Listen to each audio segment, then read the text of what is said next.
அன்பு ஆன்மீக தமிழ் அன்பர்களே நண்பர்களே, உங்கள் அனைவருக்கும் தமிழ் யூடியூப் சேனலின் இனிய தமிழ் வணக்கம். தாய்மொழியால் இணைவோம், தாய்மொழியை வளர்ப்போம். வாழ்க தமிழ், வளர்க தமிழ். நமது சேனல் ஆன்மீக பதிவில் 12ஆம் நூற்றாண்டில் சேக்கிழார் அருளிய 12ஆம் திருமுறை சைவ காப்பியமுமான பெரிய புராணம் என்ற திருத்தொண்டர் புராணம் என்னும் நூலில் உள்ள அனைத்து பாடல்களையும் பரம்பொருளான சிவபெருமானின் அருளாசியுடன் ஒவ்வொரு பாடலையும் தெளிவான மற்றும் இயல்பான விளக்கத்துடன் அளித்து வருகிறோம். நாங்கள் அளித்து வரும் இந்த பெரிய புராணம் என்ற திருத்தொண்டர் புராண பதிவினை கேட்டு அதன் இனிமை உணர்ந்து அகிலம் காக்கும் இறைவனின் அருளாசியை பெற்று இறைப்பயன் அடையுமாறும், மேலும் இந்த பதிவிற்கு லைக் மற்றும் ஷேர் செய்தும், அது மட்டும் அல்லாமல் இதுவரை இந்த சேனலுக்கு நீங்கள் சப்ஸ்கிரைப் செய்யவில்லை என்றால் சப்ஸ்கிரைப் செய்து பெல் பட்டனையும் அழுத்தி ஆதரவு அளிக்கவும் அன்புடன் கேட்டுக்கொண்டு இப்பதிவினை தொடர்கிறேன். வாருங்கள், ஆன்மீக பதிவில் சேக்கிழாரின் 12ஆம் திருமுறையான பெரிய புராணம் என்ற திருத்தொண்டர் புராண பாடல்களை தெளிவான விளக்கமுடன் அறிவோம், அறிந்து தெளிவோம், தெளிந்து இறைப்பயன் அடைவோம்.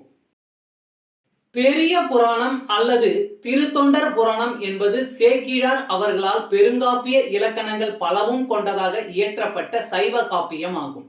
சுந்தரமூர்த்தி சுவாமிகளின் திருத்தொண்ட தொகை என்னும் நூலை முதல் நூலாக கொண்டும், சுந்தரமூர்த்தி சுவாமிகளை காப்பிய தலைவராக கொண்டும், அவர் போற்றிய சைவ அடியார்களின் வாழ்க்கை வரலாற்றினையும் இந்நூலில் சேக்கிழார் விவரிக்கிறார்.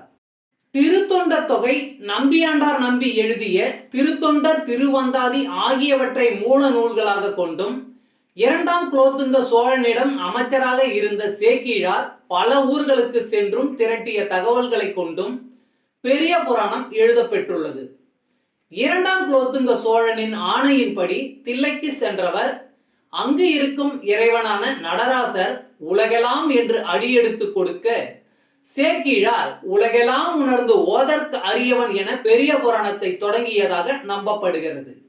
இடைக்கால இலக்கியத்தில் மக்களின் வாழ்க்கை பற்றி வரலாற்று போக்கில் அறிவதற்கு இந்நூல் உதவுகிறது. பெரிய புராணம் முதல் காண்டம், 2ஆம் காண்டம் என 2 காண்டமாகவும், முதல் காண்டத்தில் 5 சருக்கங்களையும் 2ஆம் காண்டத்தில் 8 சருக்கங்களையும் உடையதாக அமைக்கப்பெற்றுள்ளது. சுந்தரமூர்த்தி சுவாமிகளின் திருத்தொண்ட தொகையில் இடம்பெற்றுள்ள பாடல்களின் முதல் வரியே சருக்கங்களின் பெயர்களாக உள்ளது. காப்பிய கதையானது கைலாயத்தில் தொடங்க பெற்று சைவ அடியார்களின் வாழ்க்கையை விவரித்து இறுதியாக கைலாயத்தில் முடிகிறது. முதற்காண்டத்தில் திருமலை சருக்கம், தில்லைவாழ் அந்தணர் சருக்கம், இலைமலிந்த சருக்கம், மும்மையால் உலகாண்ட சருக்கம், திருநின்ற சருக்கம் என்ற 5 சருக்கங்களும், 2ஆம் காண்டத்தில் வம்பரா வரிகண்டு சருக்கம், வார்கொண்ட வனமுலையால் சருக்கம், பொய்யடிமை இல்லாத புலவர் சருக்கம், கரைக்கண்டன் சருக்கம், கடல் சூழ்ந்த சருக்கம், பத்தராய் பணிவார் சருக்கம், மன்னிய சீர் சருக்கம், வெள்ளானை சருக்கம் என்னும் 8 சருக்கங்களும் அமைந்துள்ளன. இந்த 13 சருக்கங்களிலும் உள்ள மொத்தம் 4286 பாடல்களையும் ஒவ்வொரு பதிவிலும் ஒவ்வொரு பாடலாக தெளிவான மற்றும் இயல்பான விளக்கமுடன் கேட்டு இறைப்பயனை அடைய உள்ளோம். பெரிய புராணம் 40. தென் திசையில் பிறந்து. தென் திசையில் பிறந்து இன்புறுவீர்களாக. சிவன் அருள்.